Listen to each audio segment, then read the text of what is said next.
Can I just come in back to the human rights chapter, and can I particularly draw your attention to the war in Sudan, which is the biggest humanitarian crisis actually since aid began, with 30 million people in food insecurity. And it's my understanding in the GCC free trade agreement that the gold trade and weapons are both out of scope of that agreement. Now, in terms of the gold trade, about 90% of the illicit trade in gold is going through the UAE, and that is sustaining Sudan's civil war, as told by Chatham House reports, and there was an article last week in the New York Times.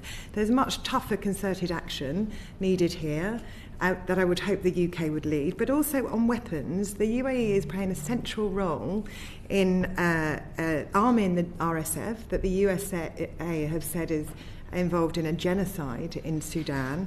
A New York Times report says this. To come to a question, because I'm sure the Minister knows the background. My question is, how does that stack up with what you're saying about the human rights chapter and how it's implicit in everything you do, if it's not within your within the GCC? Firstly, in terms of the GCC, the UAE is but one of the sovereign entities within the GCC, and we're negotiating via the GCC Secretariat, who lead on trade policy. Now, of course, they're talking to the UAE, along with Bahrain and Qatar and the other members of the GCC.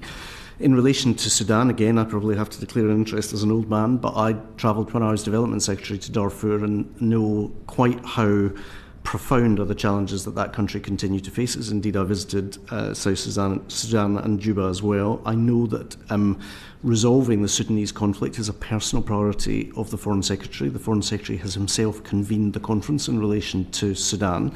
At the UN Security Council, in language penned by the United Kingdom, let me share with you what was said. Council members urged all member states to refrain from external interference which seeks to foment conflict and instability, and instead to support efforts for durable peace, and reminded all parties to the conflict and member states to adhere to their obligations to comply with the arms embargo measures as stipulated in paragraph 7 and 8 of Resolution 1556 and reaffirmed and renewed in Resolution 2750. So there is an arms embargo in Sudan, which the UK is absolute in standing behind and supporting. In relation to the UAE, any military exports are governed by the Strategic Arms Export Licence criteria, which means they're judged on a case-by-case basis. We seek assurances from any country to whom arms are being exported in relation to the end user. And in that sense, the UK is very clear in a deep bilateral relationship with the UAE as to its responsibilities as well as our responsibilities in relation to this conflict.